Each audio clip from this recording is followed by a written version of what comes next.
This is Sandy Shortt for the Hastings-on-Hudson Oral History Project. Today's date is April 21st, 1988.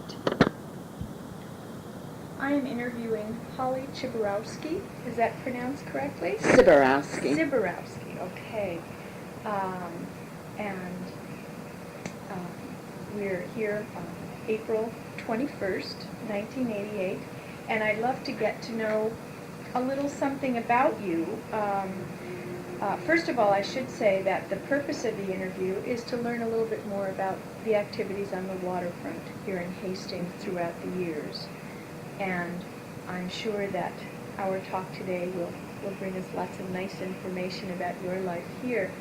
Now, if we could start with you're just telling me something about yourself. How about the very beginning? When were you born? Well, the very beginning actually has an association to a slight degree with the waterfront in a little way, because Dr. Dorfler was the doctor who delivered my sister and myself. I was born in 1922, and we were his first cesareans. Oh, my. Okay. And he always had a great deal of pride, and whenever we'd be among his company, he would always be introducing my sister and myself as his first cesareans. Okay, so the doctor would introduce you with pride. Yes.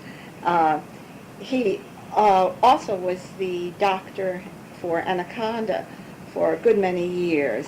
And in fact, I think I never had worked in Anaconda personally, but I know he was the doctor down there from the time they had one that came in to check the employees. Mm-hmm. And he was an old-time Hastings resident, and I can remember going to his office, and he had photographs of when the Hudson River had frozen, and people were walking across, and he had so many interesting photographs. They were an old-time family, really, in Hastings.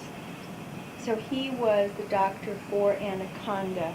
Did he also have a practice for other families in town? Yes, a private practice. Because your father, as I understand it, worked for the cable company. Is that correct? He worked for National Conduit, and that was during World War I. I believe we gave the war zone pass into the Historical Society, and that was the only time he worked there. He had been there just a few years. I wasn't even born when he was working there, and then he left, and that was the lack of our association after that. I mean, we had no association with Anaconda after that until World War II, when my sister went to work at Anaconda after she'd graduated from high school. And actually, though, Anaconda was the main business, actually, and really in the area. We had lived all these years on Washington Avenue. That's the first thing I can remember. Where was it in Washington? At 50 Washington Avenue. And it was an apartment house, and let's see, there were at least 9 or 10 families, and I think pretty much everyone worked in Anaconda, with the exception of my dad, who went to work for the village in the Department of Public Works. And yet, I must say that our life evolved around the workings of Anaconda because of the close association we had with all the people. We all knew one another well, and everyone's time was set by Anaconda. You know, that the fathers went to work at 8 o'clock, so everyone had to be up and around because Papa was going to work at 8, and the whistle blew, and everyone knew they had to be home because Papa would be coming home from work. They would have to either run down to the bakery because the bakery would have fresh bread. You had to get your cornbread for dinner, and it was baked fresh, and it had to be that way because Papa's coming home for dinner. And then if you wanted to get out, everybody would be out because they were finished with dinner, and I mean, it all evolved, and the whistles blew, Yes, always. the whistles. There's quite a history about these whistles, and it seems as though your story is corroborating the word of other people that your life really revolved around those whistles. So the first whistle came when? Do you remember? Well, it was just before 8 o'clock, if I'm not mistaken. And was that the only one in the morning?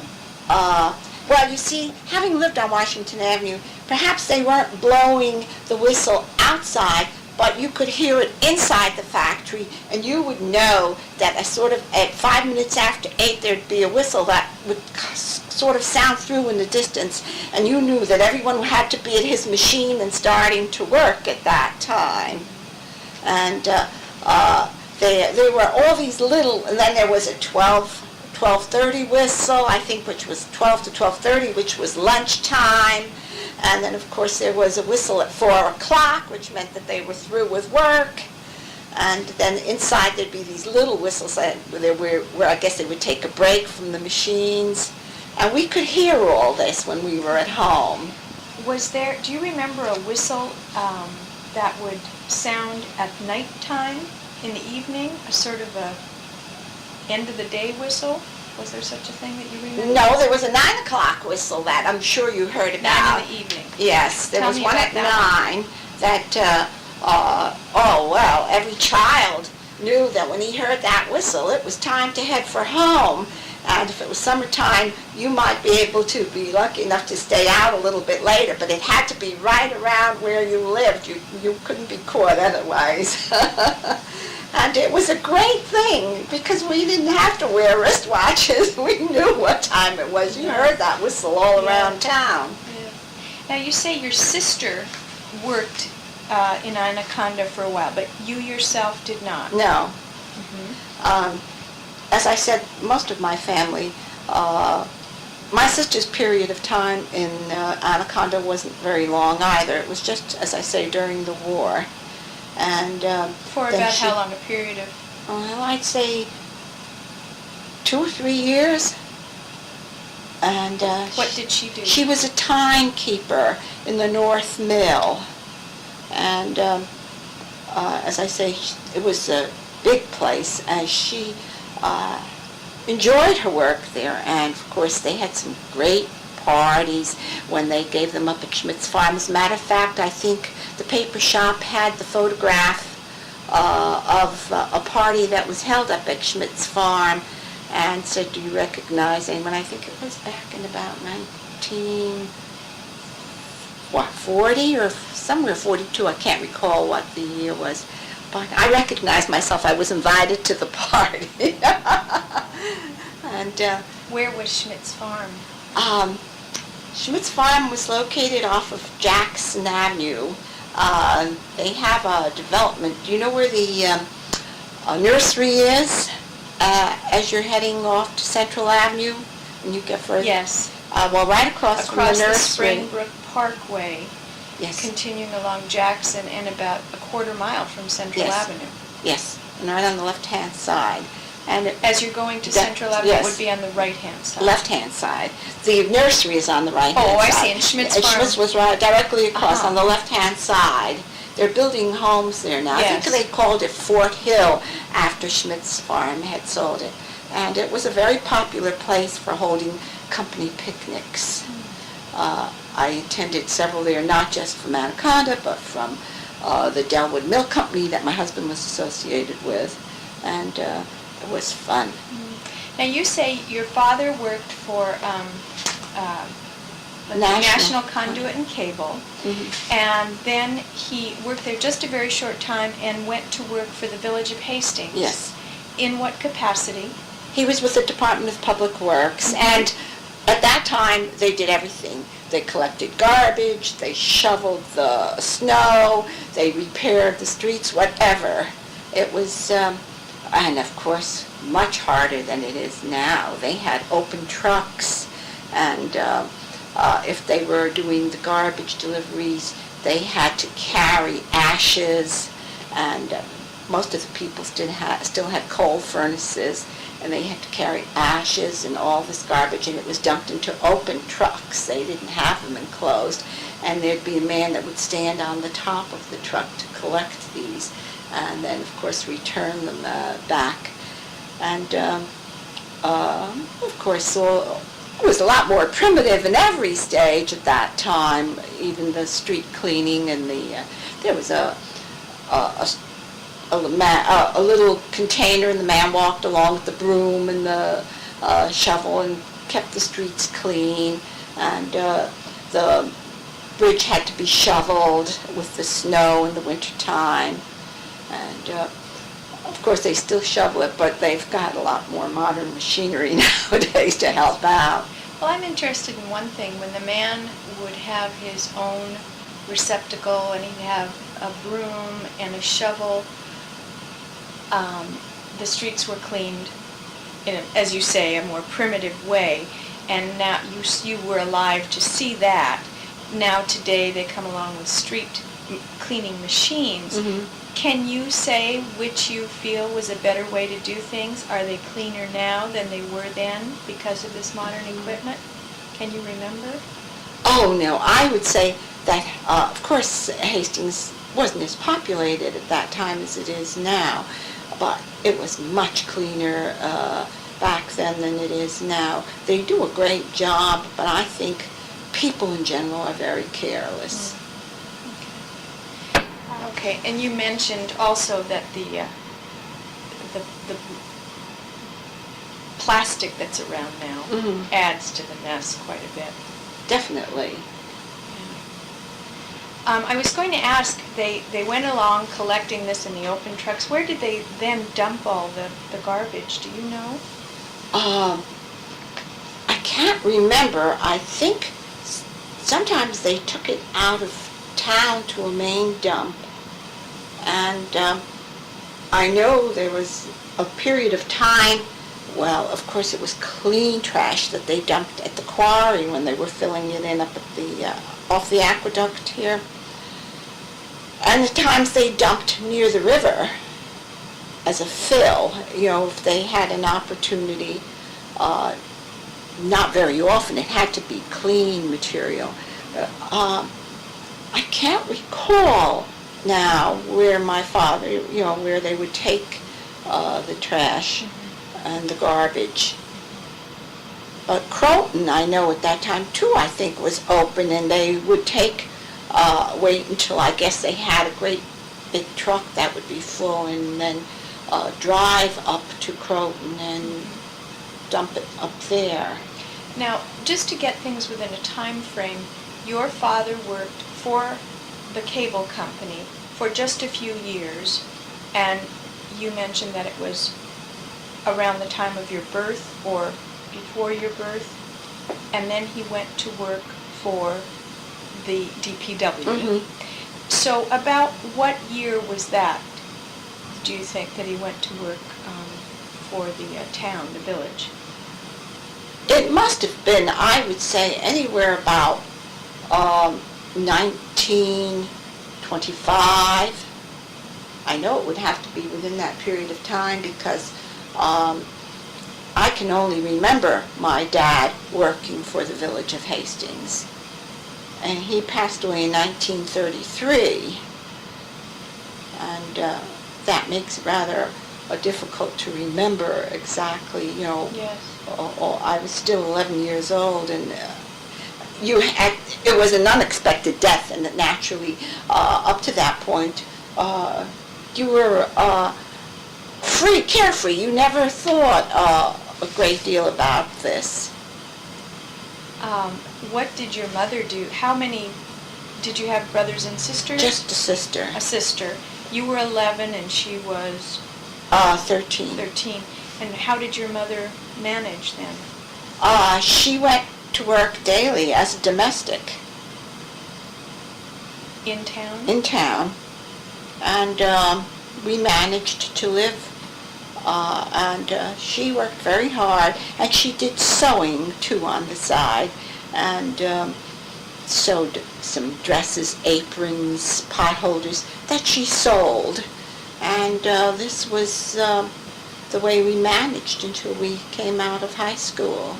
Did you and your sister work at all to help? In high school, we were mother's helpers.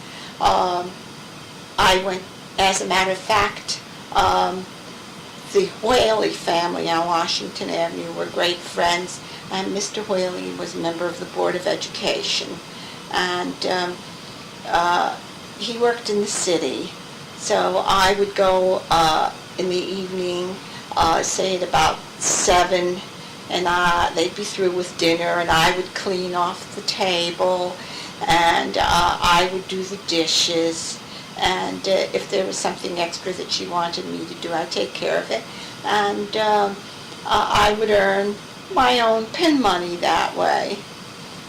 Be able to go to the basketball games or on a trip somewhere, or buy myself a little something. 50 cents in those days bought a great deal. I mean, if you had a T-bone steak, you could get one for 50 cents. So in 33, your father died, and the country was in a depression. Yes. So your mother was able to get work as a domestic in sewing, which enabled you to stay in the same home you'd lived in with your father when he was alive? Yes. Or did you have to move? No, same apartment. And that was on Washington, number Right. 50.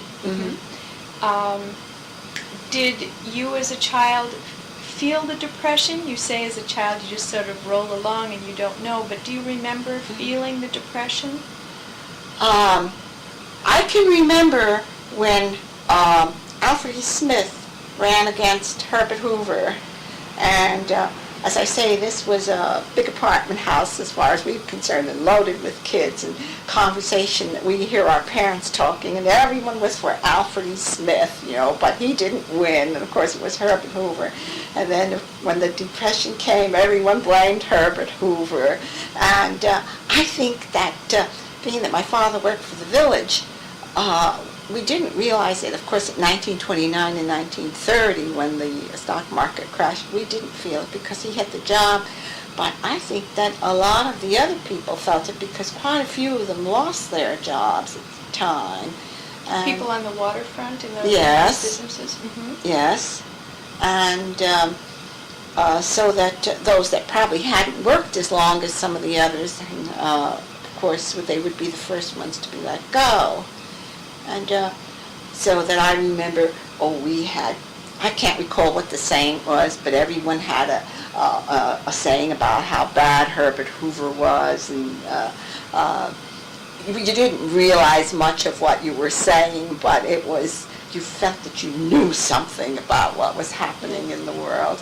And, but you didn't feel too much of a change here on Washington, other than people losing their jobs? Did those people then have to move on, or do you remember the impact of that? A few moved on, and a few had to went to work for.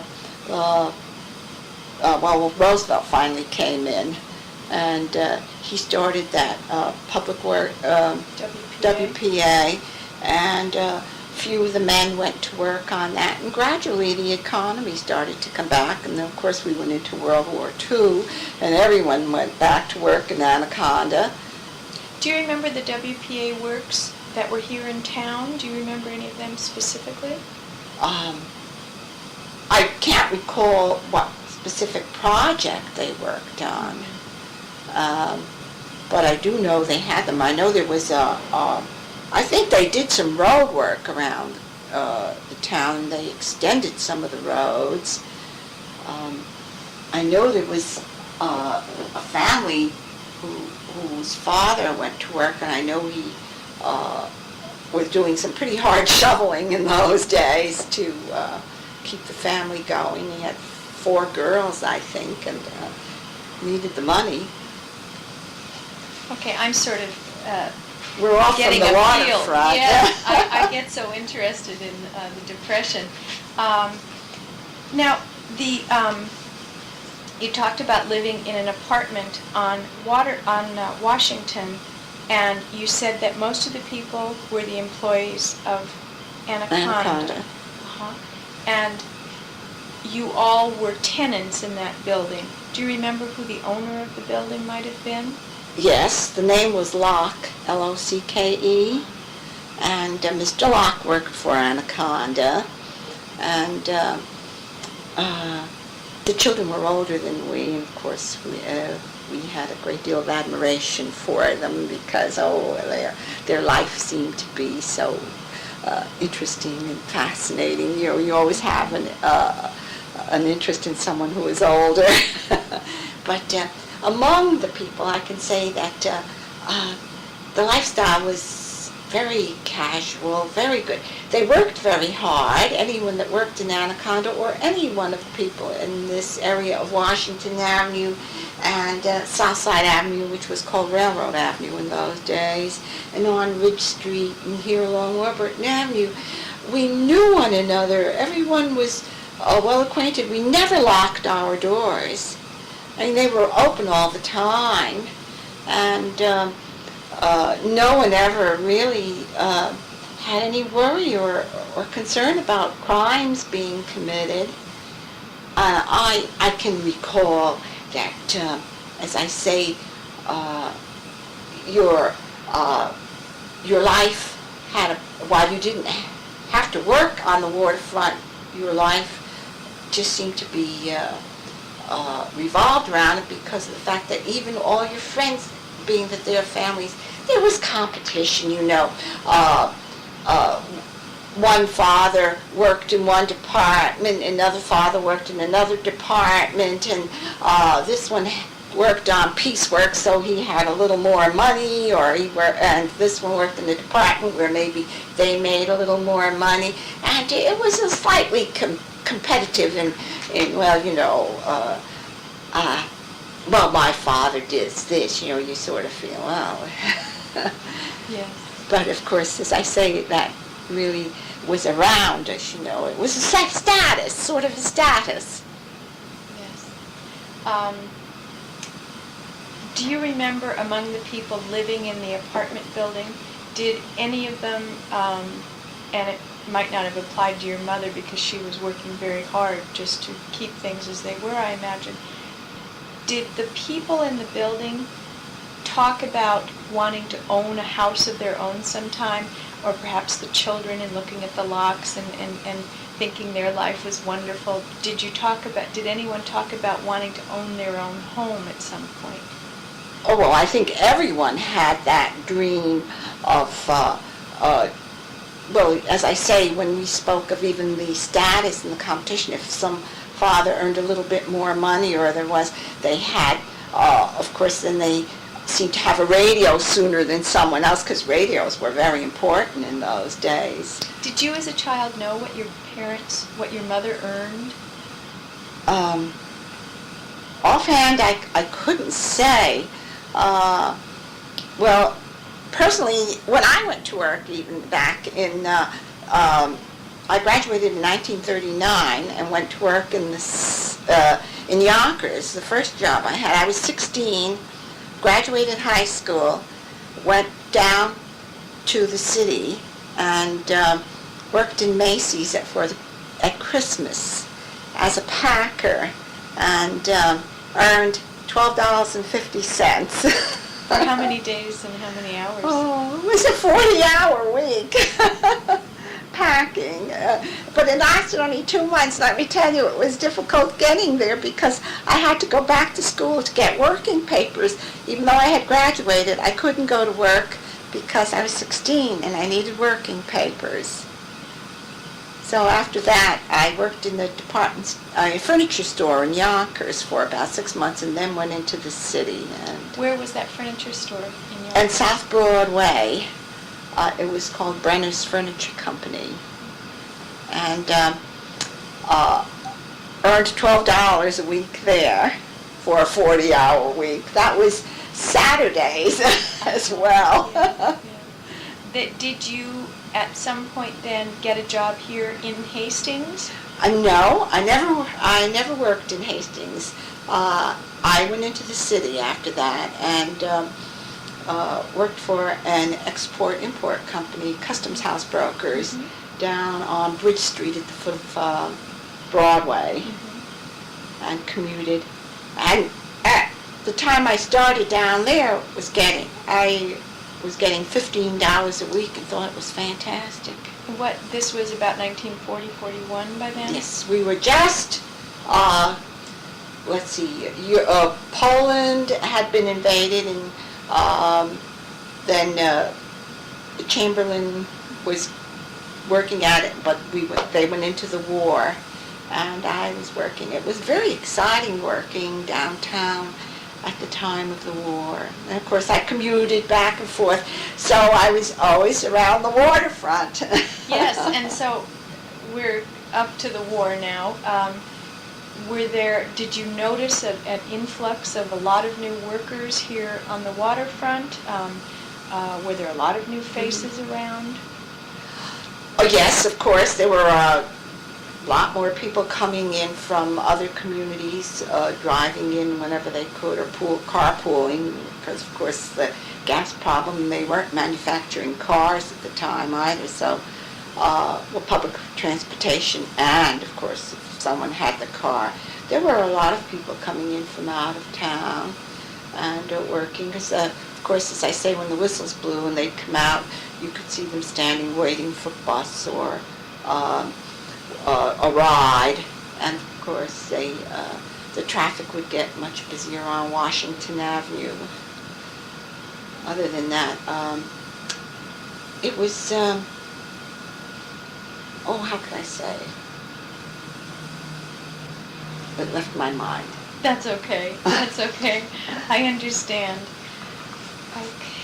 Let's see. When did you meet your husband and where? I met my husband, he was in the service, stationed in Atlantic City, and I went on vacation to Atlantic City with one of the girls I worked with in the city. In New York City we met, and we went out to Atlantic City, and a friend of mine out there had introduced him to us, and we made a date. He came in when he had a pass into New York City, and I met him, and then we started dating from then on, and he went overseas, and then he came back, and we started to date rather steadily. He was from Jersey too, so he drove from Jersey courting. And we were finally married in 1946. And then my husband came to live in Hastings. Yes, that's very nice. And where do you think he went to work? Anaconda. Absolutely. And so what year is that? That now? was 1946. And he worked, I'd say, about 1.5 to 2 years in Anaconda. He was out in the yard doing yard work there. They moved the reels and cleaned the yard when it snowed so that the trains could come in and out and the trucks come in and out. And they helped with the loading. And of course, things got slow after the war ended. And when he was hired, how much was he earning? Can you remember that? I think it was somewhere in the vicinity of about $40. And as I say, he didn't stay there very long. He went to work as a route delivery man for the Krug Baking Company. What's the name again? Krug. K-R-U-G, Krug Mm-hmm. Baking Company. They used to do door-to-door deliveries of bread and cakes. Then from there he went to the Delwood Milk Company, and of course, then that was his job after that. Never went back to Anaconda. Well, question back to his starting up with Anaconda. It was, I'm not sure I have my historic dates exactly correct, but certainly at the end of the war. Was the war over by then? Yes, it was, but they over. still had a lot of contracts and work, I guess, that they were doing. It was very, very busy because most of the men, I don't know whether you're aware, but I would say that 1 out of every 10 people in Hastings was in the service during the war. They flew a flag in the middle of the village with a number of servicemen. Where was that? Right across Warburton Avenue, right near, in between, I'd say near Jacobson's drugstore at the time. Which is now Greenleaf Pharmacy. Right in that area. And close to between there and the VFW, there was a big flag that they had, and the number of servicemen, so anybody driving through town would automatically know. And I know that I can recall the number being somewhere in the 900s. And so the majority of the young men that I knew, and those that had worked in Anaconda, were in the service and returned 2 jobs in Anaconda. And of course, as I say, my husband had come into Hastings at that time. We were married, and was able to get a job down there. Was it hard for him to get a job there? No, it wasn't. They still apparently had jobs that were available. I guess some of the men went back. They had the veterans money, that 5220 club that they called it. When they were discharged, if they didn't have a job, the government paid them $20 a week, I think it was, for 52 weeks until they could get a job. And they called it the 5220 club. And so there wouldn't be real big problems when they came back. But some of them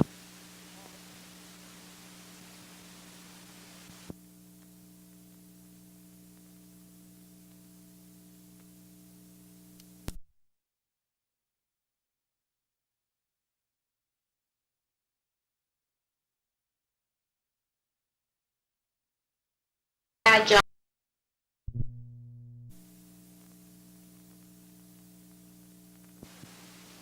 I would imagine that quite a few of the young men went for additional education and for degrees, and had left jobs in Anaconda that were available for other people to come into. That's probably how my husband got in there. And as I say, though, things got bad, and those that had been hired most recently were the ones that were let go. And that's when he left Anaconda, and as I say, went to work for Krug's. Was your sister still working there at the time? Just about that time, I believe, she left Anaconda. Did she leave on her own, or did they? Yes, she did, and she went to work in the city. Were there a lot of other women who, well, I'm sure there were other women working there. How, did a lot of them leave the job because they wanted to? Were they asked to leave? Do you remember?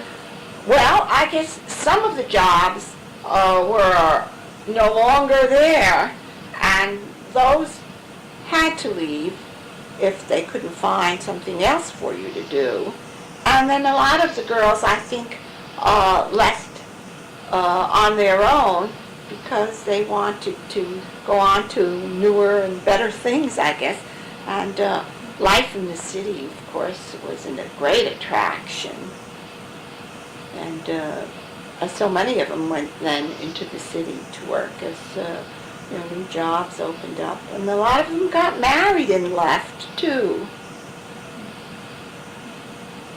I know quite a few of my friends worked in Anaconda in the office, and after the war left and went into the city or into Yonkers or wherever, and had new jobs and eventually married and settled down. But I must say that I'd like to go back to say that we speak of it as waterfront and businesses, but it's also the Hudson River, which of course was very important to us. That was our recreation, our fun. Oh, good. Tell me about that. And of course, the boys were always down at the Hudson River. They shouldn't be, but they would always manage to sneak off and go down Any swimming. particular spot? Well, we went towards north, towards the point that we called it. And whereabout would that would be now where the Robeson, tanks? just beyond Robeson tanks. Of course, you always had to cross the tracks or walk along them, and the tide was very important because, of course, you wanted to go swimming when it was high tide. If you went at low tide, you were ankle deep in muck that was squishy between the toes and terrible feeling.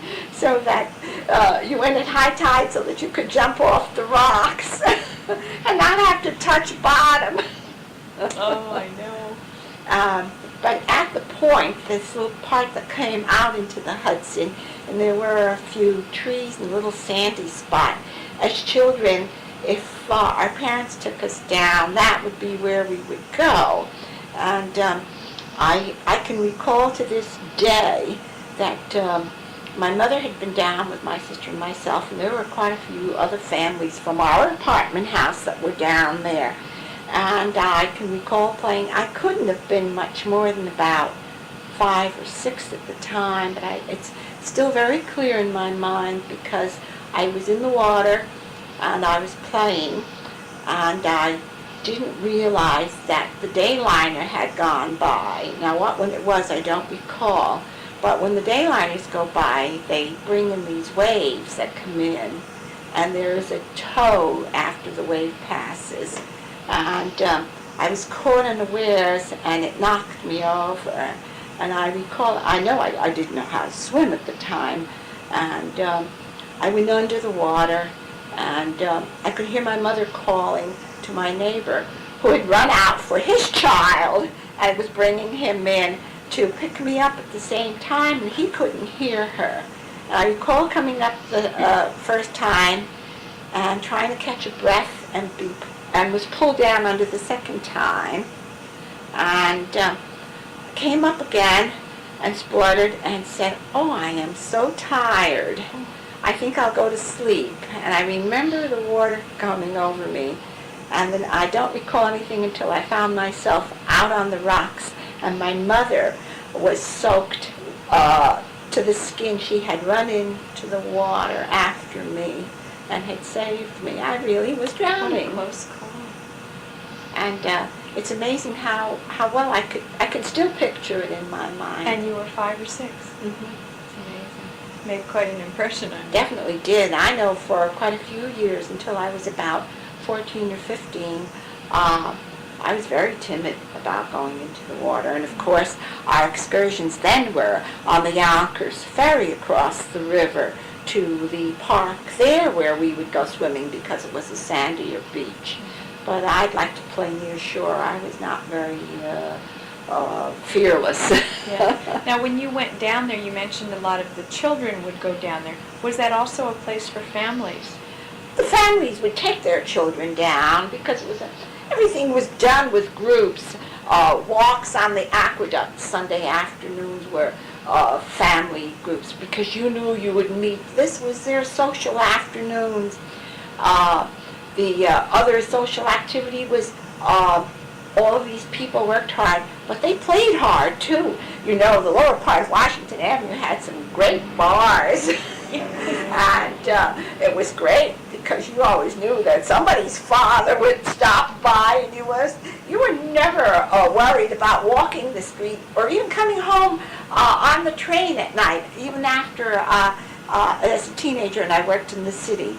I was never concerned about catching the last train home at night and walking from the station all the way up Washington Avenue. We had moved by that time to 48 Washington Avenue.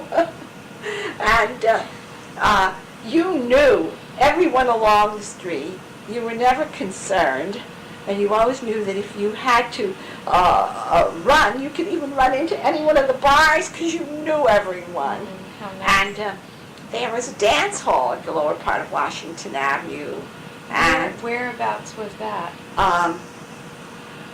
It's now, I think, a printing place. It's on the left-hand side, going down Washington Southern Avenue. side of Washington. Yes. Uh-huh. And, And west of Warburton. yes. Mhm. And it was a very popular place for Saturday night What was dances. it called? They called it skis at that time. I'm sure you've Was heard that of it. after all the Polish immigrants who were here Well, to ski? no, Or was I it think the something person else? that owned the apartment house had a Polish name like Sikorzycki, and of course that was a tongue twister. Yes. Consequently, they shortened it to skis. Mhm. And there were Russian organizations and Polish organizations, and I think there even was a Hungarian one. And every so often they would, every Saturday, one or the other would hire the hall and have a dance, and your mother and father took you along. They started. So it was another family. Yes. Socially. Oh, you learned how to socialize with everyone. And God forbid that you called an older person by their first name. It was always Mr. and Mrs. Or if you knew them very well, it would be Aunt Betty or Aunt Mary or Uncle John, Yes. that sort of thing. But you had to know them very well to be on that basis. But otherwise it was Mr. and Mrs. Always very formal that way, which I think is a good thing, because it gives people a sort of respect, children a respect for older people, I think. Mm-hmm. Nowadays everything is so casual. Yes. Not that I like it to be informal, don't get me wrong, Mhm. but by the time you're a grandmother and you've got little kids calling you Polly. Yes. On the dance hall, there was music. How was the music provided? Oh, they had orchestras. And Where did they come from? well, there were local young men who had played in these bands and formed their own bands, and they would come down and play. Some were local, and then the big dances on Saturday nights would be that way. But then sometimes in the winter on Sundays, they would just have an early evening thing where about 6 or 7, they had a little clubhouse, and maybe one of the men knew how to play the tambourine, and another one the violin, and an accordion, and the ladies would boil up the hot dogs, and they'd have an evening of dancing and having hot dogs and just sitting around and chatting and just getting up and doing the dance whenever they wanted to. And it was a close-knit community, a close-knit area actually, from this group that were all immigrants. And did you feel a part of that group, or? Yes. Yes. Yes. And you got your cultural background as well, because you attended church functions and, of course, with the school, but you also learned your background culture by attending your ethnic school. Perhaps they had Russian classes on a Saturday morning, And where would or those have been Polish held? classes. Well, we had Polish classes at the church hall in Hastings, and then there were some that met at these small clubhouses that they had of the lower part of Washington Avenue. Some Now, were, excuse me, your maiden name is Downer. yes, That doesn't sound Polish. Was your name yes. changed? No. It's just Downer. As a matter of fact, there were 2 other Downer families, and they were Polish.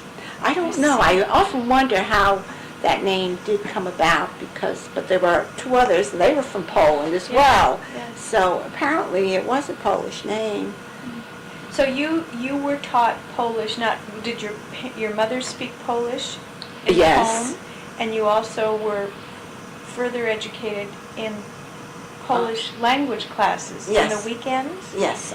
And what did they consist of? What did you do in those classes? Well, of course, we learned how to read and write in the language, And then the professor would always have us at the end of the year recite. We always had to have a recitation class where the parents were invited and we had to perform, either sing a song in Polish or read a story or write a story or memorize a poem. Who was the teacher? Well, there were several that came from New York City and taught. And they had, of course, what were first grade classes and second grade classes and third grade classes. And the same thing, I think, applied with the Russian classes and children that went to school to study the language. It wasn't that you went for any great length of time. You might have had 3 or 4 years of it, but by that time, and generally you spoke the language, but mothers and fathers were very eager also, while they spoke their own language at home, were very eager at that time to learn the English language and to become literate in the English language. And it was very important to be a citizen and to have your citizenship papers. And it was a great deal of pride in that. And getting that diploma and being able to vote. It was very important to know that you can cast a vote. That meant a great deal to them.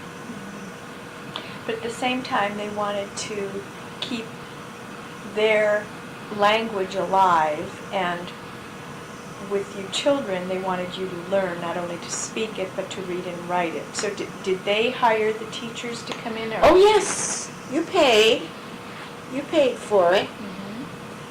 I can't recall, it wasn't a huge sum of money, but maybe they received $10 for the morning or something like that, and the parents all pooled the money and paid for these things.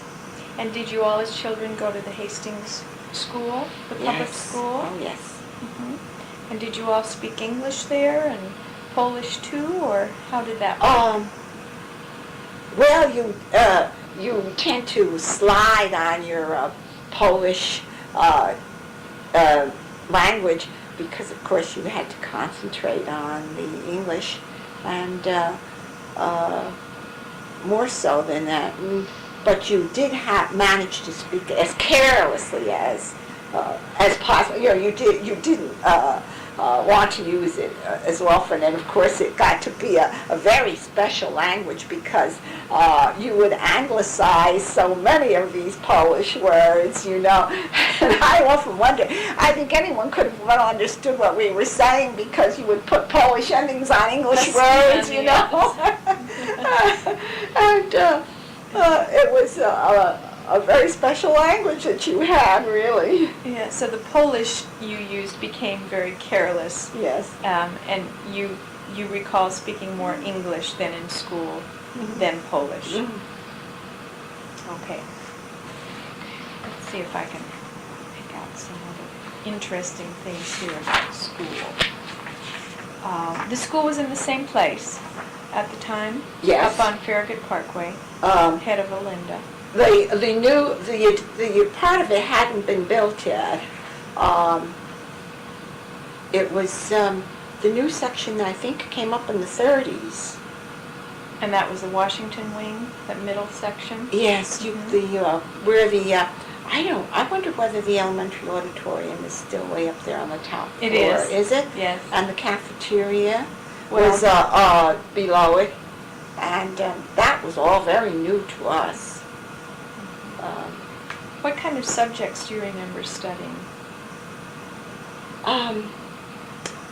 Well, I can remember, of course, in the lower grades. As I say, I went through the entire school here in Hastings, and as a matter of fact, my son, or she still taught when my son, Mrs. Reiser, was a kindergarten teacher, and I had her when she first came to Hastings. She was Miss Scott, and of course she was still teaching when my son started school here in Hastings. And although he didn't have her, she was there, and then she must have retired about the following year. But then when he got to third grade, there was Miss Gladys Smith, who taught third grade, and she had been my sister's third grade teacher. And we thought they were so dedicated. They were the greatest teachers. And but I felt that it was sort of an experimental stage, I felt, in school at the time when my children started to go. Which was what year? Well, that would have been about 55, 56. They started in on all this new math, and then they had started in on advanced reading, segregating the children into reading groups, and you were a slow reader and a fast reader. And then they would go to different then they went to different classrooms for math, and spent several weeks with one teacher teaching them a part of their math. And I think that it was a pretty confusing time for the kids. And by the time they got to high school, Vietnam was on, the war, and as a matter of fact, my son's class, he graduated in '68, and they're having their very first reunion since they graduated from high school, 20 years, this June. Now, I think that sort of says something, that in 20 years they didn't get together. They were the flower children, Yes. And drugs had begun in the high school at that time. Yeah. And was that a big problem? I mean, did you really feel the impact of that? Not necessarily that your children were taking drugs, but could you really feel that within the community, the problem of drugs? Yes, because by this time, some of the children that were in school that were known to me were on drugs already. And yet, up to this point, it seems as though no one had ever thought of this being a problem in the community.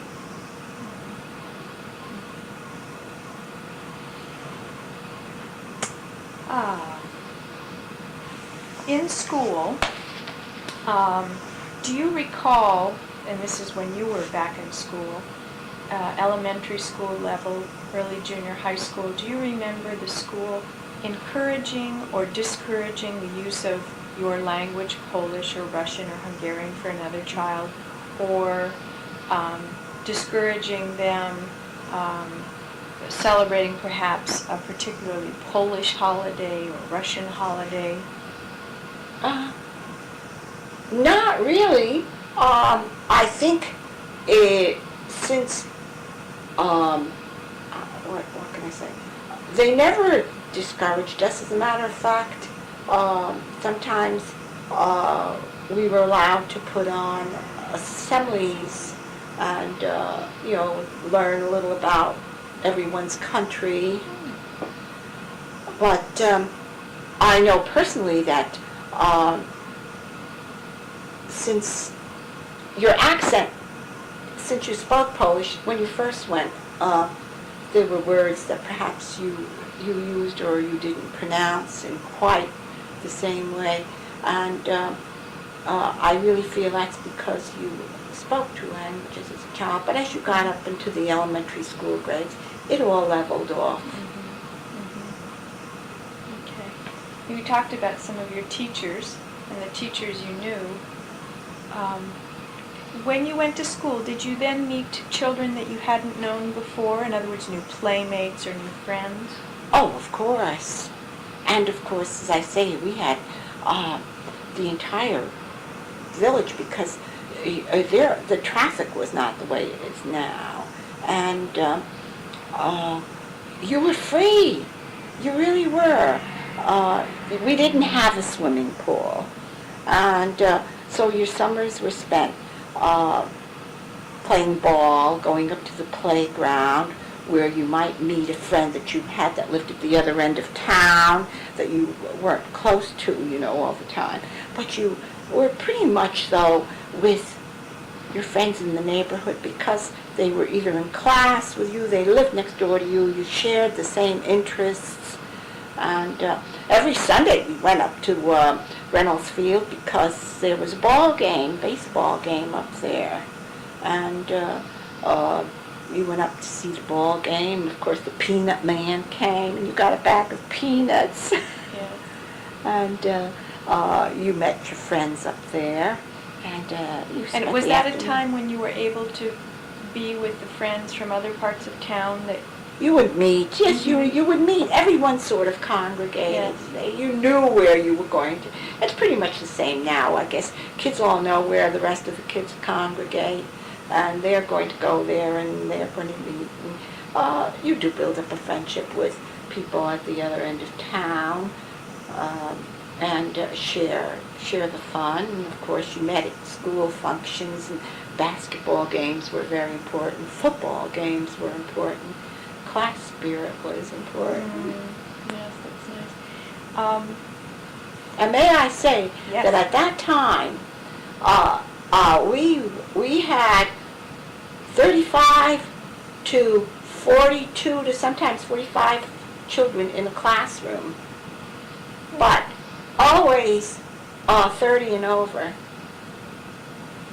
And you were taught your reading, writing, arithmetic, and penmanship, and spelling. And the art teacher came in and taught classes at least twice a week. And twice a week the music teacher came in and you had music in your classroom. And sometimes you went to the auditorium and practiced. And we had a marvelous school, I think, in those days. A great superintendent, Dr. Hopkins. Dr. Hopkins. Yes. And he really took an interest in the children. That's interesting that you were aware of the superintendent. He must have been... Oh, he made himself visible. Mhm. He was very visible in the community, in the school, in the classrooms. He walked in to see what the teachers were doing, what the students were doing. He often attended the assemblies.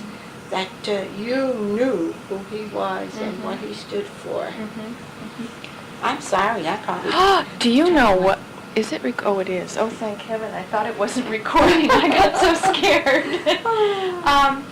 Do you remember as one of your subjects studying the Hudson River? I remember writing the composition on the Hudson River. So there was Yes. some discussion of it. Oh, yes.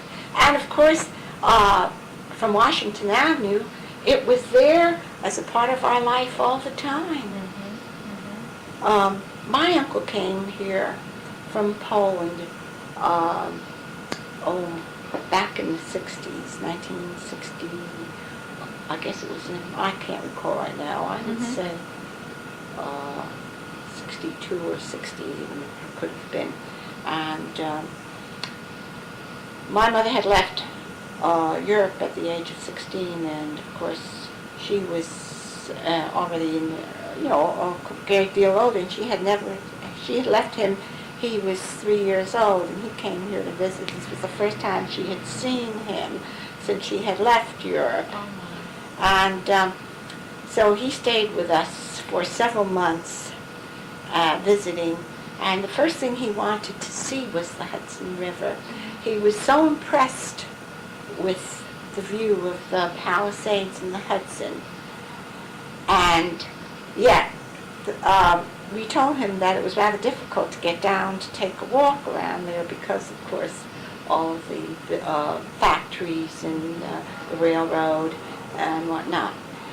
But he managed several times to go down on his own, and he was rather shocked. He said he couldn't understand why a country as wealthy as the United States allowed such natural beauty to be spoiled on this side of the river, and that you couldn't enjoy it and walk along the entire length.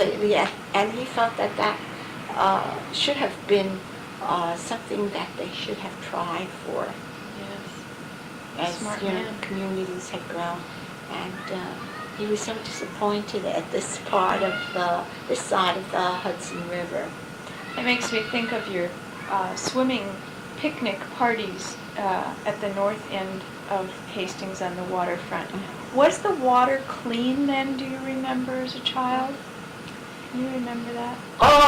Well, the dayliners went up and down, Mm-hmm. and there were quite a few. As a matter of fact, my mother mentions the fact that boats used to come up from New York City and dock, and people would get out, and I think at that time perhaps it wasn't as built up with the factories quite as much as it is presently, and they picnicked and partied along the riverfront here in Hastings. Mhm. They got back on the boats and went back into the city. Right, but as far as swimming in the water, The was water was, in looks, there was always something floating around in the water, but in looks, it's pretty much the same as it is now. Of course,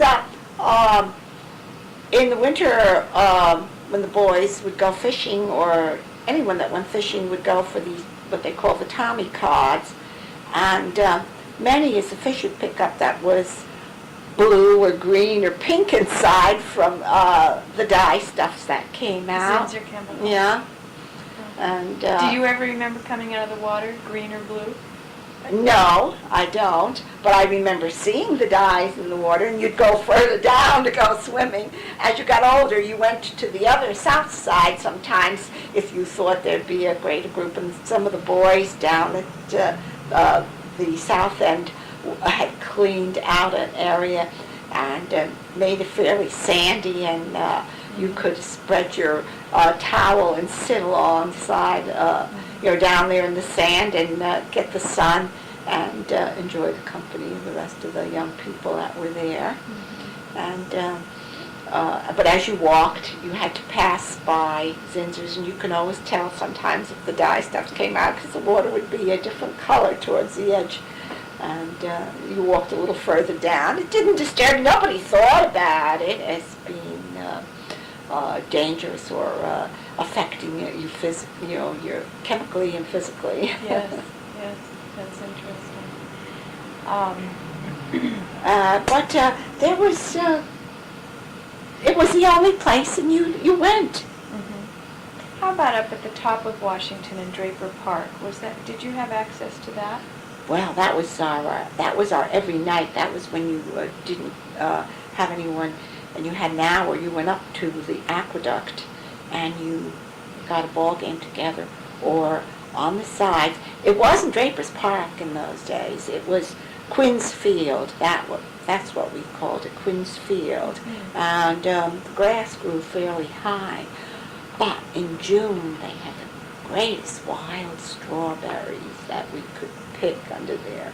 You had to know where. Yeah. But it was, they called it a bull, and they would always say that the Quinns had a bull, but I think it was a cow that they had. I'm not sure, because it was on the other side of the stone wall, and it was always, be careful, don't let the bull see you, and I don't believe it. I mean, I think it was, I know there was an animal, but in the distance it could have been a cow as far as that goes, but of course. This is part 2 of an interview with Polly Ciborowski. This is Sandy Shortt. We're doing this interview for the Hastings Historical Society's Oral History Project. Today's date is Thursday, June 23rd, 1988. We are here at 433 Warburton Avenue and the 443. 443? Mm-hmm. Yes, Warburton Avenue. In Polly Ciborowski's living room. And we were just chatting some about well, tonight is the high school graduation for the senior class graduating. And Polly, why don't you just tell me what you were just starting to say? I started to tell Sandy that my son is an officer at the Southside Social and Athletic Club, and they give a scholarship every year, which he is presenting. And he stopped at the high school office one day this week to tell them who would be the recipient of this award, and he met Dottie Bingham. And of course, here in Hastings, we all know one another.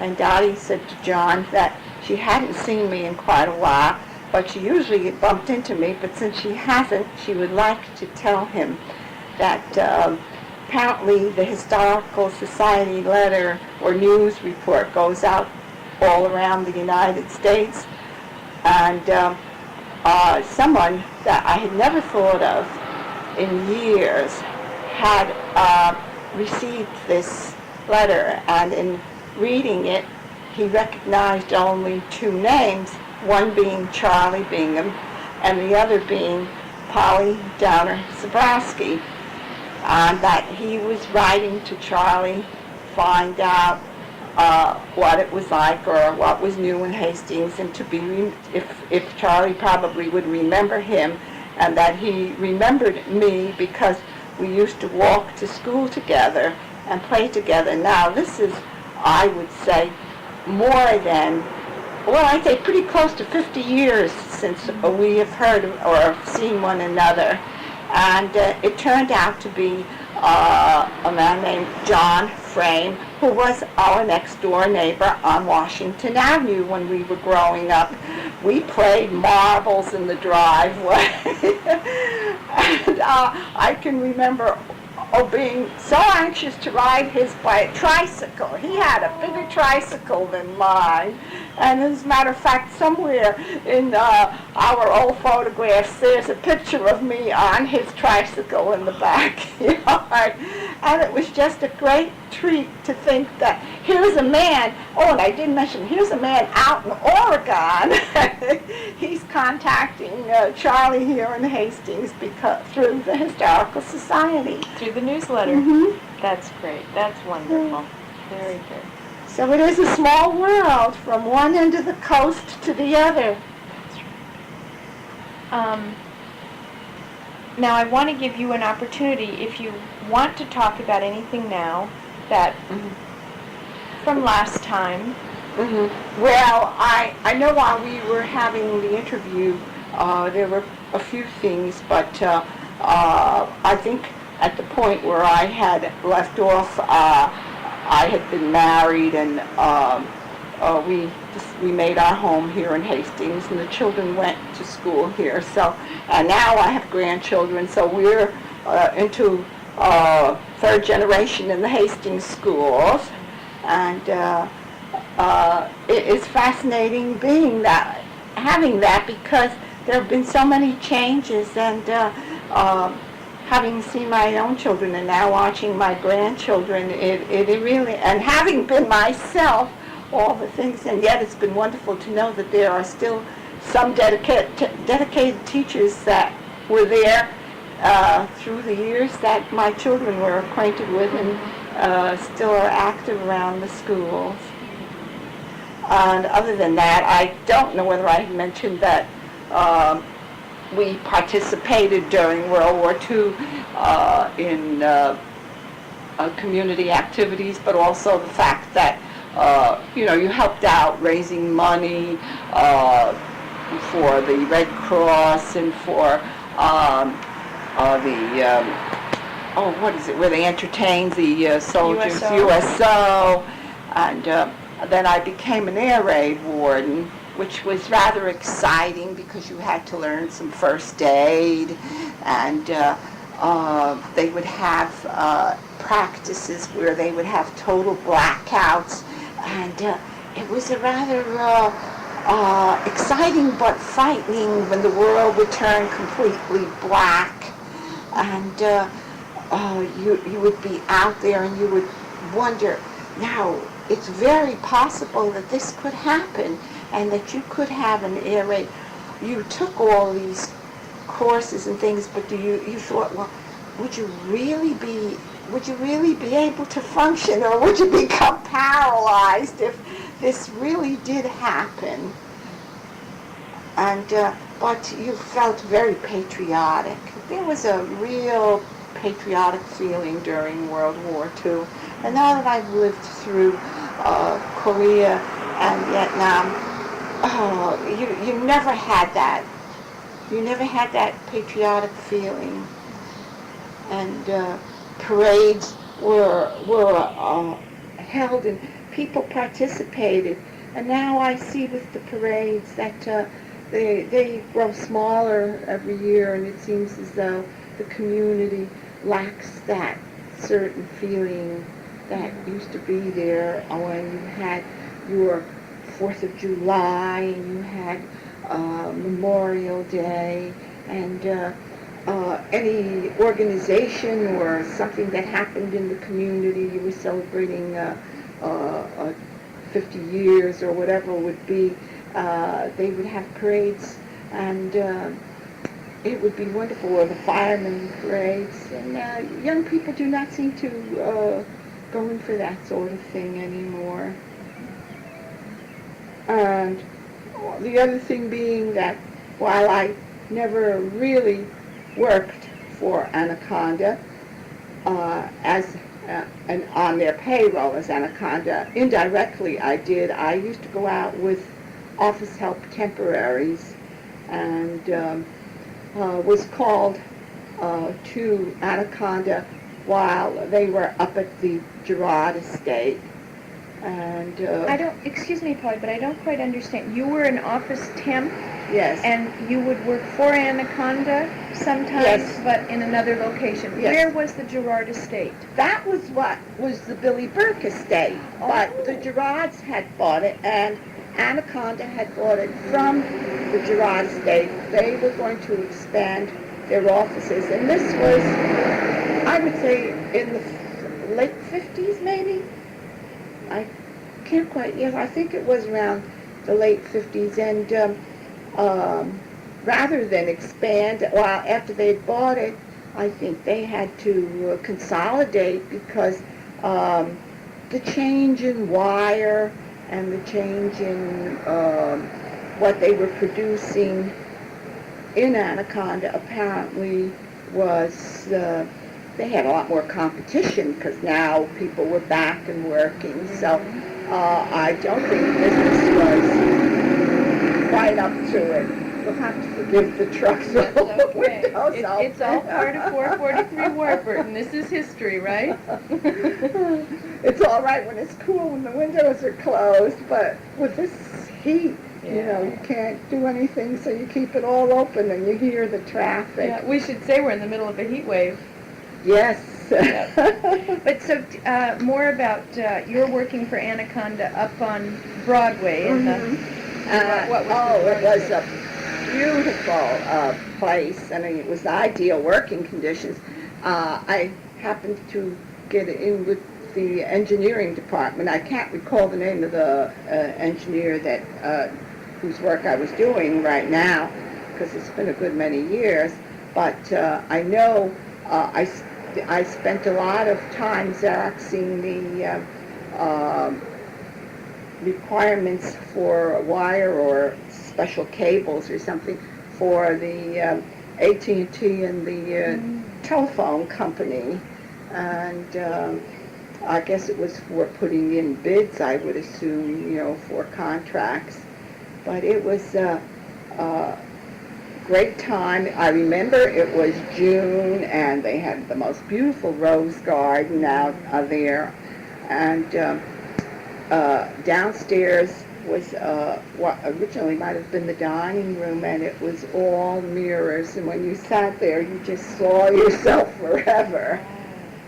The magnificent beechwood tree out on the patio. I mean, imagine working in these conditions. And what would have been the pantry was where the copy machine was. So I spent a lot of time in what would have been the pantry. And of course, that was for, I'd say, about a month to 6 weeks that I had been with them. Sometimes 3 days a week, sometimes an entire week. And then right shortly after that, I think there were only about 6 people in the entire building. And then shortly after that, they closed up. And I think it came, I don't recall now, but then of course it came up in the school bought the estate. But that's another part of the history of the village. Yeah, well, that's good. I'd like to just go back and touch on a couple things. You said during World War II here in the village people were doing fundraising. What form did that take? Well, a lot of it was door to door, and or sometimes putting on small parties or entertainments where people came. But I know that the Red Cross called, during that time I remember very distinctly that they would call and ask if you would canvass the neighborhood, and you went from door to door, and consequently people were very generous, and I don't believe there was a person that would refuse, because pretty much every single one of them had someone from the family that was in the service. I think I mentioned before that we had a large number of men from Hastings in the service, and so they were very generous. But at times, I remember the one year I did a good collection, and of course the woman I gave the money to, who was in charge of our district, thanked me very nicely, but you never received much of an acknowledgement for it, that you went out and you really did this. But I guess they were busy with bigger and better things and didn't really have the time. And I know at the time too, I was writing, I wasn't married, but I was writing to my husband who was overseas, and he was in a medical hospital stationed in England at the time, and he really mentioned the fact that he felt that they weren't getting much of anything from the Red Cross, but that the men really were grateful to the Salvation Army, that they had better treatment. And I mean, these are privates in first class, and he always, after he came back from the service, often said, I don't care what you do as a contribution for the Red Cross, but don't ever forget the Salvation Army. And I had a brother-in-law who stayed in the service and retired from it even after World War II, when he was in for over 30 years. And I remember that when my husband and his family came from Jersey originally, and when my mother-in-law passed away, he was stationed somewhere down in Texas, and we tried to locate him, to call him to come to the funeral, that she had passed away. And we called the Red Cross, and I can honestly say that they were not too eager to help. Yeah, well, that's interesting. Very interesting. Also, you mentioned the air raid warden, that you yourself were one, and you mentioned the courses that you had to take. Where were they taught, and who taught them? Well, there were men who were, there were volunteer men who had already taken first aid courses and were quite active. They might be a senior air raid warden who would be, there was one man in particular who was quite active with Anaconda in giving first aid courses and doing first aid in Anaconda, and his name was Dennis Sweeney. And he taught various courses, either in the school or in one of the halls, that were available, like the VFW or the community hall, where a lot of things were in the municipal building at the time as well. Because when we did have we had to go to the police department to be fingerprinted, which was the first time that I was ever fingerprinted. And after the alert was over, you reported to the police department. Also, the senior wardens, or who was in charge of the entire village, would drive through quickly to see if everything was all right and if you had any complaints or if anything went wrong in your area.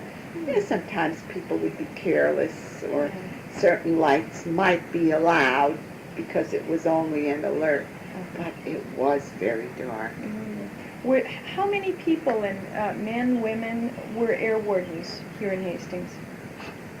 Offhand, I can't quite say, but I know we had Washington Avenue, and our section was from Warburton Avenue up to the top of the hill, and there were 2 of us originally, and then there became 4, and then from the upper part of the hill to Broadway were 2 to 4 other people that would cover the area. And they didn't call too many of them, but there were a few. Were they all women, or men? No, we had some men, because there were men who were deferred from service that worked in Anaconda, and there were older men who, I think they took you up till you were about 38 into the service, and so there were men in their 40s who were family men who volunteered for this sort of work, as well as the women. Oh, that's interesting. And of course, life went back into the swing of things with the war being over, and everyone started a new life, really, with a lot of people. I think the war is what made the United States a moving country. From then on, people began to fly, and just living in Hastings wasn't enough, and being near New York, everyone started to move, job transfers and new openings in the world. People learned new trades in the Army, married women outside of New York and started to move, and it became a moving country. And other than that, I really don't know what to tell you. Okay, I'll ask some questions then from last time, the last interview we had. You talked about Ski's Dance Hall. Now we're going back before the war, of course. And you had mentioned that there were various band members. And I'm not sure if I asked you or not, were the band members from Hastings? Was it always just one band? Tell me about the bands. Well, most of the bigger dances that we began to have were pretty much pretty much of a local band. It was a man whose last name was Zabronic, but his band name was Johnny Gaybrook, and there were local men that played. I know Frank Sacker played, and Joe Sacker played in this, and Tony Dosen played in this band. So this was the a la Tommy Dorsey and Glenn Miller style, and the place was great. And they, of course, had, the people that I mentioned also had the ethnic background, so they could play an occasional polka, and the floor would be, you could feel the floor going up and down with everyone dancing away. And so that it was they were great dances, because of course you had the Lindy, and you had the polkas, and then you had your slow numbers, and you had the foxtrot, and then there was the Big Apple, just to name some of the dances that we did, a few of them. And you didn't have to have an escort to go to this dance. Mm-hmm. You could go, the women could go, the girls could go on their own, the fellas would come on their own, but you knew everyone, so you ended up dancing. Mm-hmm. And of course you dated, and you brought your dates on some of these dances. And I said my husband originally came from Jersey, so we ended up at the dances. But since he had a Polish background, he fit right in. That's nice. But then they had these smaller clubs, and Yes, that was another question. The Russian and Polish organizations. Yes, Great. and Tell me more about that. they had a little club on what is now South Side, but was then called Railroad Avenue. They would meet Sunday afternoons, and they had a member, I think, or someone that knew the man from Yonkers, or there were young men here in town that were learning how to play the accordion, and they'd come in, and then there would be a man who was an old-timer from Hastings who played a tambourine, and they'd have music, and some lady would bring in a cake that she might have baked, and they always had hot dogs, and they brought us as children, and we could dance with our mothers and our fathers and together, and no one stopped you. You learned how to dance and how to participate, and you weren't shy. Well, you were shy at times because you were always told not to speak unless you're spoken to, but you let your hair down and no one worried about it at these gatherings, and it was a chance to gossip. The ladies gossiped with their neighbors on the latest thing that was happening and who was running around with whom. And where they might have gotten a new job, and or who was let off from their work, because there were times when not everyone worked for Anaconda, and there were good years and bad years. To point this down in a time frame, when were these organizations in existence? In the 30s and 40s. Okay. They still, after the war, they still tried to get together. But, of course, as I said, these are now, I'm speaking of our parents. And they still tried to stay together with their clubs. But they began to slowly disintegrate. And even in their own factions, you had your white Russians, and then you had Russians who had their families over there, and they were determined. They were not, don't get me wrong, they were not communists, but they just didn't see eye to eye, and even perhaps in the running of the local club, and they slowly started to disband. Mm-hmm. And the children made their own clubs and then began to go off. Like I said, the South Side came along. Was that in the same location? Pretty much. The South Side took an old area. I think they do have a lot of photographs. I've seen a few of the way it looked before they knocked it over and rebuilt. Mm-hmm. And I know the first few years while my husband was a member and we were first married, he was a member of the South Side. They only had the one level, and they held Saturday night dances at the South Side that we attended, and they were a lot of fun too, because of course it was the same thing. They began to hire a few other bands because the men that were in the original bands that I had spoken of were all were all married and raising their families, and were going into bigger bands, or perhaps they became union members where they were called to play elsewhere. So there were other groups that came in.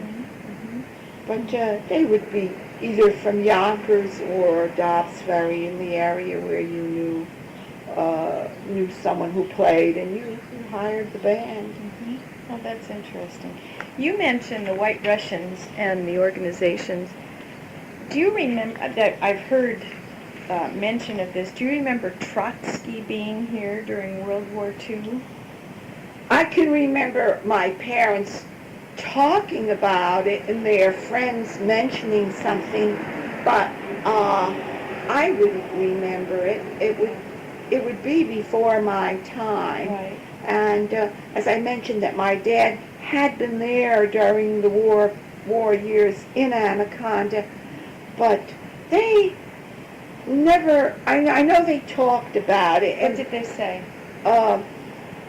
It's difficult to recall exactly what the conversation would be, because of course while World War I was on, you were having that Russian type revolution, and of course my parents were in Europe in their youth, in their youth, while the Tsar had control. And I know that my mother often spoke of my grandmother being very upset. The thing that divided them really more so was religion than language, because in the area where they lived, they spoke a White Russian, but in the small community that my mother came from, they had an Orthodox church as well as a Roman Catholic church. What community was that? What town? Do you know the name of it? Well, it was in a small community out of the county of Minsk. Okay. And my grandfather used to occasionally ride into Minsk with his horse and cart. And I remember my mother telling the story about, it was the winter time, he used to cart salt into Minsk, because apparently they had salt marshes in and around the area. And in carting the salt in, I guess they would barter for other things. And I remember Mom telling us about my grandfather coming home this one time. I don't know, maybe I told the story on the tape. I don't think I did. About it became quite dark, and it was a very cold night. They did have wolves in the area, and he was still a little distance away from home, and the wolves kept following the cart back, and they were getting rather nasty and coming in close to the horses, and my grandfather was getting afraid, but he smoked a pipe, and what he was doing on the way while driving the horses was taking straw from the back of the cart and lighting it with the pipe and throwing this straw at the wolves. And he was getting scared for in hope that they would attack his horse and then attack him. And he would get a moment where they would be free, and he'd really work at the horse to make him go faster until they came to the outskirts of the village and close to where he lived, and the dog started to bark and came out, and he was very happy that he came home. Sure. Plus the fact that she would tell us that when it was very, very cold, and you'd get these bright moonlit nights and the snow would be out there, and she says it would be cold, that they would sleep, and she would tell us they would sleep on the stoves. And that was always, we couldn't understand how they could sleep on stoves. And she says you would hear the wolves howling in the background. And finally, when we went to visit Poland, we went back in 1974, I think it was. And we had gone into the country. It wasn't the same village because, of course, Russia owned a section, but it was not far over the border in the Bialystok area. And we went to visit my uncle's sister-in-law. She lived in a very, very small town that was about an hour's train ride from where we were. And she lived in a real country cottage with the outhouse, but she had a pump in her house where she got her water, so that that was fairly modern. But she had the old-fashioned stove. And what it was all made of bricks and tiles, and the heat from the center of the stove emanated and went out through these bricks. And they had these levels, and this is where you get one of these cozy levels off the chimney, and this is why they said they slept on top.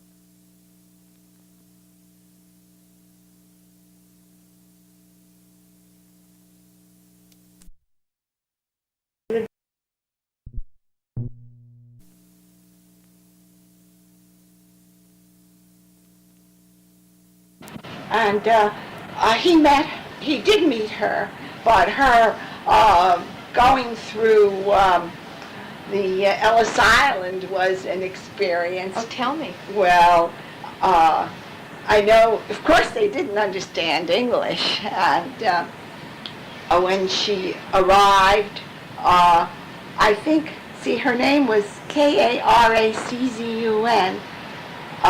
My uncle tells us it's a Tartar name, which means dark spirit, when he visited here. This is what he said it was now, but my mother, of course, he was younger than my mother, and I think he'd gone up to the university.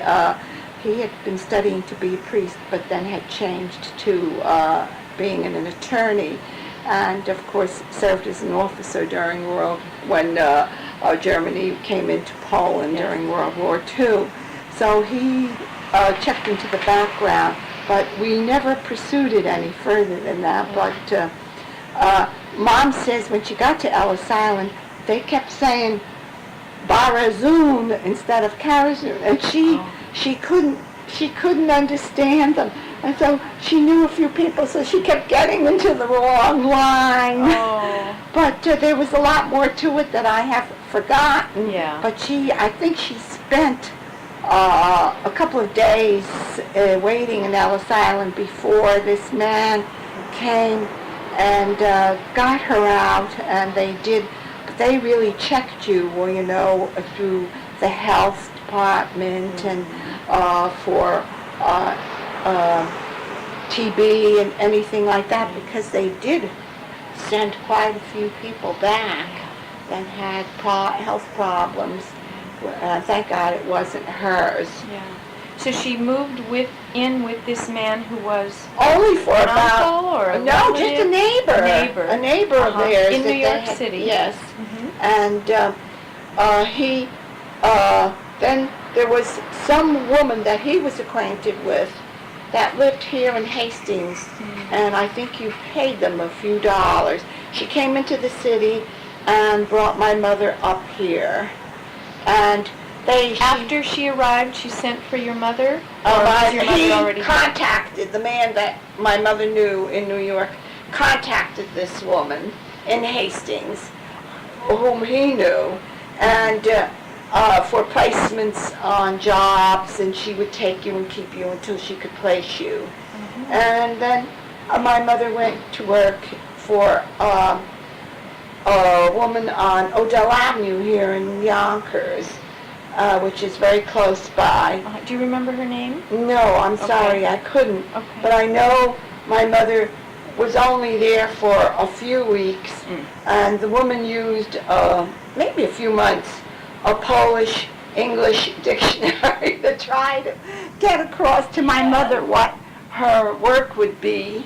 And of course she became acquainted with a lot of the people in the Hastings area, and all the women were all doing the same type of work, and they were all in the same area, and they would come and call for her under the windows by the and they were right on the aqueduct. And of course the aqueduct was their area for getting together, and they would walk across into Hastings or else take the trolley car in the moment they were free, which wasn't that much because they lived in these homes. But I don't know how from there my mother went to work for this doctor in Tuckahoe that I mentioned earlier in my interview, and she learned... Before we go to that, excuse me, Polly, what kind of work did she do for the woman on Odell? Or Cooking, okay, cleaning, laundry, and, domestic. Yes, and taking care of the children. And I don't recall whether there were children or at this place. I imagine she did have, whether they were fairly grown and going to school. She, as I say, she wasn't there that long. I wouldn't be but surprised my sister was interviewed whether she had covered any of this in her interview. And my mother met my father here in Hastings. Yes. And he came over, I think, earlier than my mother did. And they had Russian passports because they were under the Tsar. But I started to tell you that my grandmother used to get upset because she would say that in Warsaw they had celebrated Easter, and because of the damn Tsar, she would get excited. They could not celebrate. They still had to wait because Easter was later. Yeah. And they were not allowed. They were not allowed to celebrate the Roman Catholic Easter because they had to celebrate the Orthodox Easter because the Tsar was over them. And my father's family was a little more well-to-do. They had their own big farm with people working for them.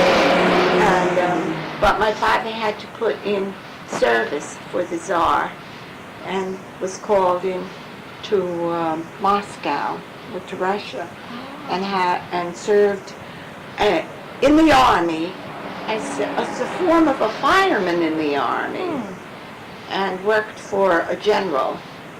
And at the time, he had been on duty. There had been some sort of a problem, and he had been on duty for a good many hours. And when he came off duty, wanted to go out and have a good time. And when it was roll call, something never appeared for roll call. And one of my uncles was serving in Moscow at the same time. And he met my father and he told him, "They're looking for you. You better get out of the city because you're what we presently would call AWOL." And so my father sneaked out of the city and ran back home, and my grandfather collected some money, and they got him a passport one way or another, and he came back. Otherwise, he could have been sent to Siberia for being AWOL at that time. And then, what a close call. And that's how he came. But he ended up, I don't know who he knew when he first came here, but he ended up, of course, in Pennsylvania, but just for a month or two, and went into the mines. And I can recall his saying how dirty it was. He couldn't stand it. And he had been educated somewhat. He had already known how to read and write in Polish. And the mines were not for him. He said there were so many, a woman would have so many men living that were boarders. Yes. And when they would get out, they'd have these tubs full of water outside, and they would all have to wash. And she would come out and help them wash and scrub. And then they would come in and have their supper. And I think he only did it for a month or two. I knew somebody up here, I guess, or somebody had written down there and said that there were jobs in the factories up here, and that is how he came up here to Hastings, and knew of an acquaintance. In fact, lived as a boarder in with the Sackers. Mr. Sacker and Mrs. Sacker had married and had a house and had rented rooms to boarders, and being that my father was acquainted with them, I guess he knew their family maybe even in the old country, and stayed with them and met my mother, and they were married. And in fact, for the first few months of their married life, they spent as boarders because there were no apartments, and of course then found the apartment at 50 Washington Avenue, which they had to purchase the furniture to get the apartment. And would you believe it, I still have the great old-fashioned oak table that they had with the boards that came into it, and we still use it in our dining room. That's wonderful. And we had an old-fashioned Singer treadle sewing machine that my mother then became a seamstress. She learned how to use. And when my father passed away, this was one of the ways that she supplemented her income by sewing aprons and dresses and doing repair work for people, pot holders that she made that she sold. And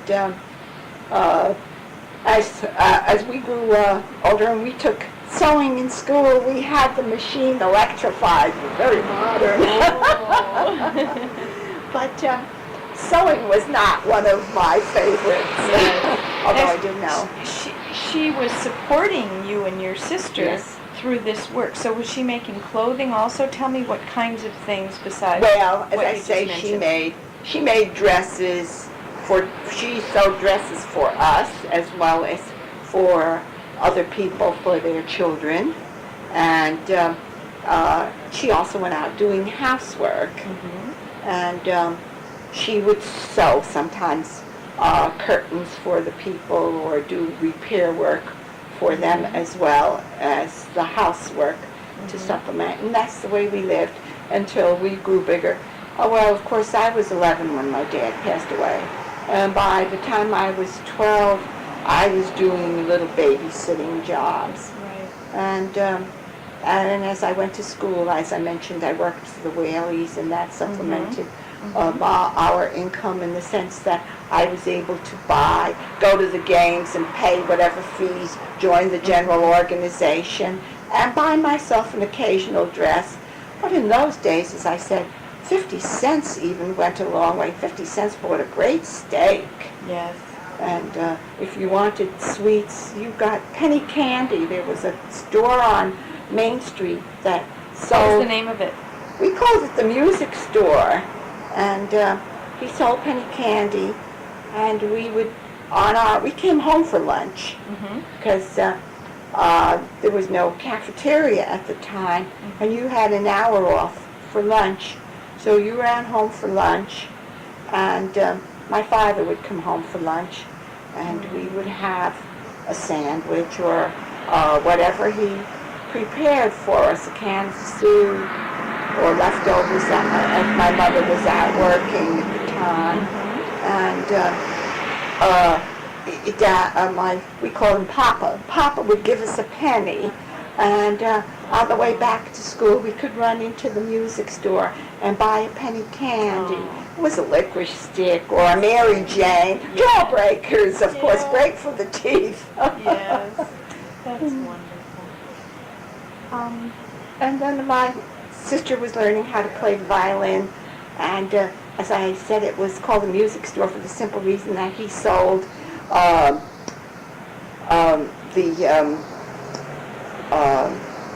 strings for the violin, and he sold certain music scores, and he sold ukuleles and banjo strings, because there were people that did play, and the banjos and balalaikas. Like there were some children that were being taught. There would be a man that come from the city and would teach a group how to play the balalaikas and the mandolins. And my sister was learning how to play the violin.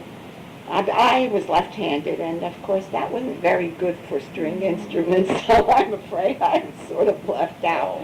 Well, we had a fife, drum, and bugle corps that was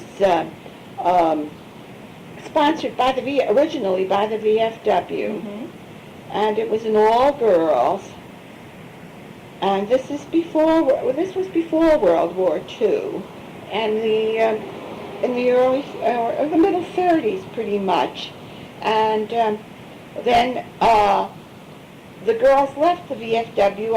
I don't know what happened, but they were no longer sponsoring it, and it became the Hastings Girls Fife, Drum, and Bugle Corps. And we used to go out and play at, as I say, parades, and there seemed to be parades every week. And I learned how to play the fife, and it was fun. Oh, that's nice.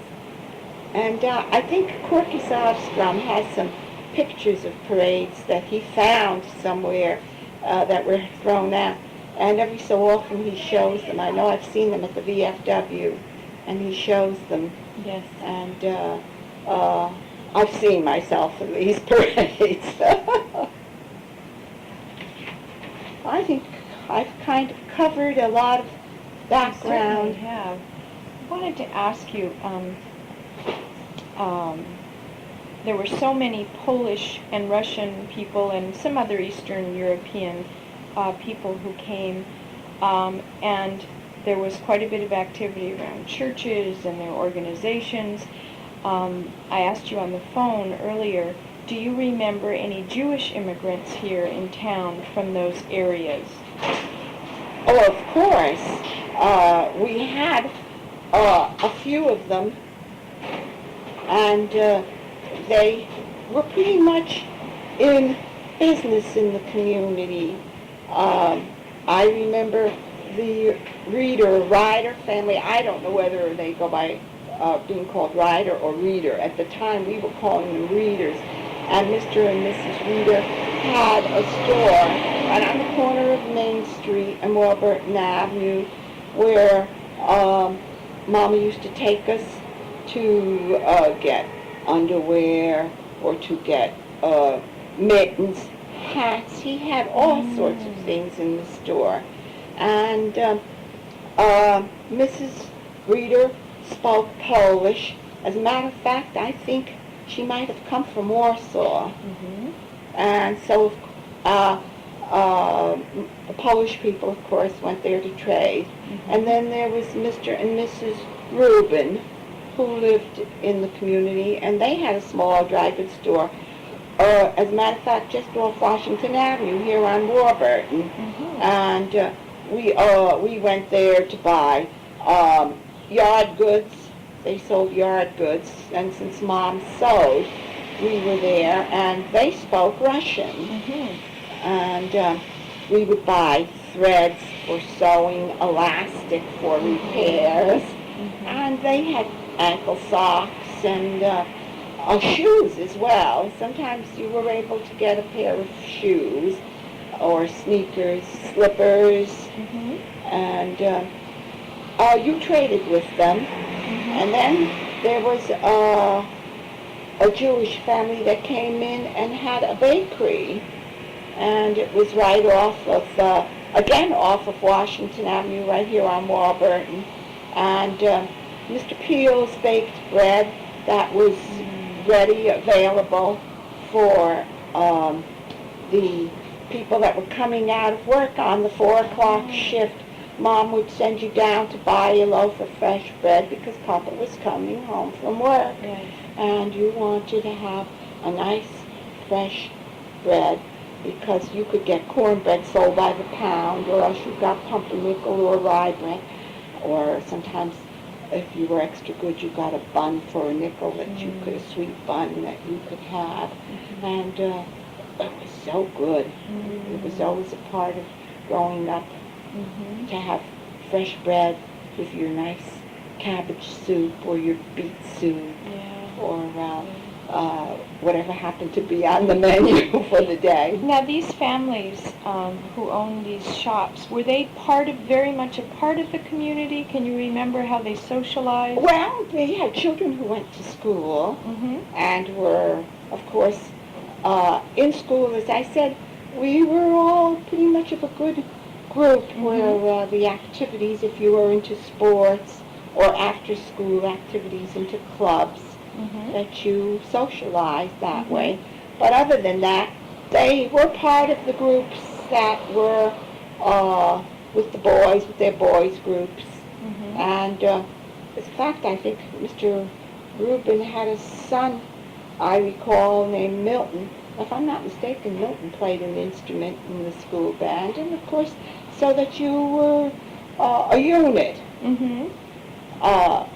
Religiously, there were no, now that I could remember, I don't recall how they observed their holidays. There were no temples at that time here. So whether they met at someone's home, I never really gave it any thought. Yeah, sure. How about the wives, who would have been the parents of your friends? How did they mingle? Are you speaking as wives, the Jewish women or Yes, the... the Jewish women with the Christian women. Was there a togetherness? Was there a community? Well, you met on the street or something, you spoke, but no, you didn't travel in the same circles. I can't really honestly say that our parents mingled socially. They were in business, and these were the people who either went out to housework or or had their businesses, and they stayed in their own. They were always busy with the business might be open 6 days a week, and you were there until a good 6 or 7 o'clock in the evening, right at the store. So their lives were evolving around their businesses where they spent their time, and our parents and going out and working and coming home and taking care of their families. How about at the Polish-Russian organizations that were down on Washington and Railroad Avenue? Were those Jewish families part of those organizations? Do you remember? I couldn't say they were. No, not really. Okay. They pretty much kept their own distance as far as socializing. The children socialized. I know they probably came down and attended some of the dances, but they were not immersed into the organizations and totally involved. They might come to an occasional dance or a party of some sort if they were friendly with whoever was having or holding the party at their house. But to be totally involved, no. Okay.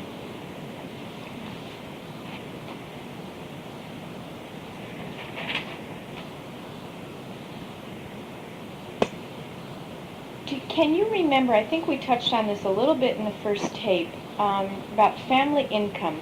Who controlled the money in your house? Do you remember? Was it your mother? And of course, you were only 11 when your father died. This may be very difficult. But do you remember?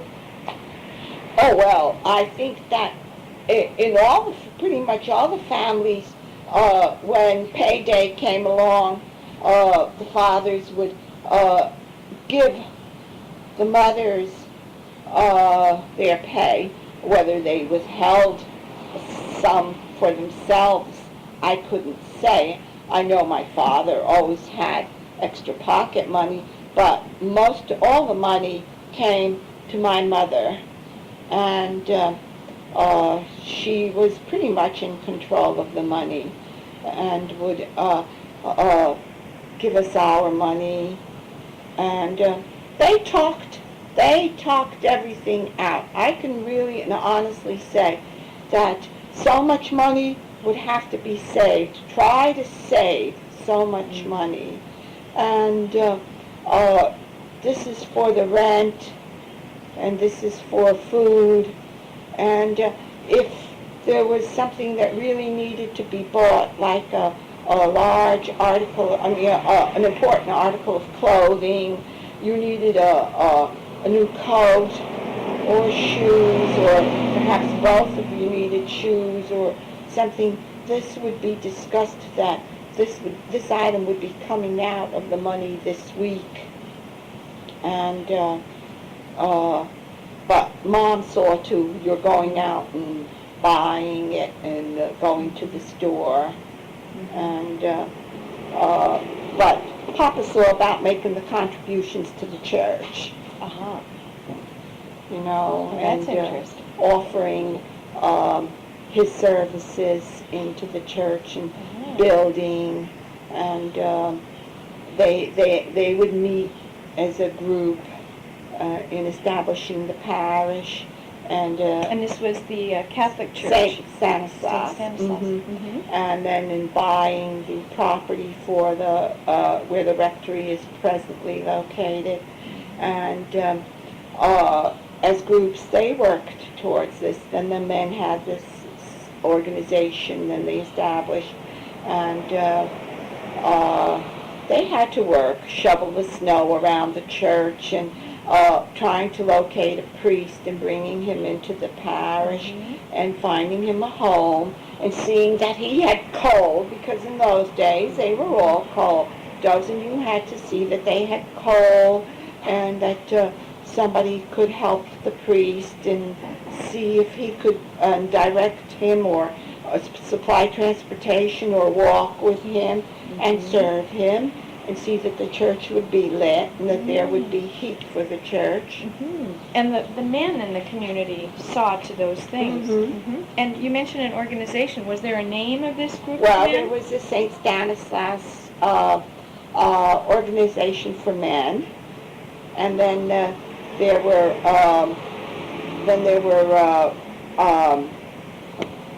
other ethnic organizations that were associated, but St. Stanislaus for the men was really the big organization. And then I imagine there was a Rosary Society for the women, and they held their parties and their dances under the church to raise money to support the church. And then, of course, there was then as the children became bigger, there was a Polish junior league that they called, that also worked for the church, or they just offered things to the church. They were, and then there was a Children of Mary, and they all worked with the church in the organizing. And of course, they had parish dues in those days. You had you belonged to the church, and you had a book, and every year you paid your dues. There was no envelope system or anything like that. I mean, there might be a special envelope for a special collection, Yes. but you paid your parish dues once a year, and this was, I guess, pin money or seed money for the operation for the priest and in his expenses and in paying. Those the young people's organizations you mentioned, the Polish Junior League and the Children of Mary. Children of Mary. Were you a member of either of those? I was a member of the Children of Mary because they had a lot younger children. You know, we had our special month of May that we processed, and we belonged, and you met, and you learned how to pray, and you made your first Holy Communion, and you received a medal on a blue ribbon, which was a part of belonging to the Children of Mary, and you honored the Blessed Mother and crowning her in May. And you went on boat rides. Perhaps the priest would take you, if you were a member, and you would go on a boat ride. The dayliner stopped in Yonkers, and you were allowed, you would take a group and go for the day. And you paid for all of this, whereas you held, as I say, you held a cake sale or one of these evening get-togethers where you had music and whatnot. You paid for your refreshments or 50 cents to come into the dance. And this is how you made your money to support these groups, and the groups support the church. That sounds very nice. I didn't know about And that. kept the community as a unit in its ethnicity. Yes, yes, very much so. I think we're going to run short of time here very quickly, but I wanted to see if we could touch just a little bit on what your parents' ambitions for you and your sister were. If you remember them either in word or by deed. Well, you have to know that my mother, having to go out to do housework, knew the value of an education. And my father, as I tell you, having been educated in Poland, but knowing how to read and write, but of course being Polish and not knowing the English language, was a detriment in one way, that he couldn't get a better job. He had to do this sort of work. He was a great horseman as well in Poland, and the type of work he did there was no call for here, or the service that he did under the Tsar. And if you went to work on a farm, unless you had money to own a farm, you were not paid here in America. There wasn't much. You may have food or something, but the amount of money you were being paid, there was no. You couldn't support a family just being a laborer on a farm. So we had to take this sort of work in Anaconda, and then as working for the Public Works Department here in the community, which didn't require an education, naturally. Education was the big thing. Go to school and learn. Learn to read and write in English. And also in Polish. We did go to Polish school. And Mama would say, so that you wouldn't be a drunk or an illiterate and always have to work in a factory or always scrubbing somebody else's floors. That was her comment.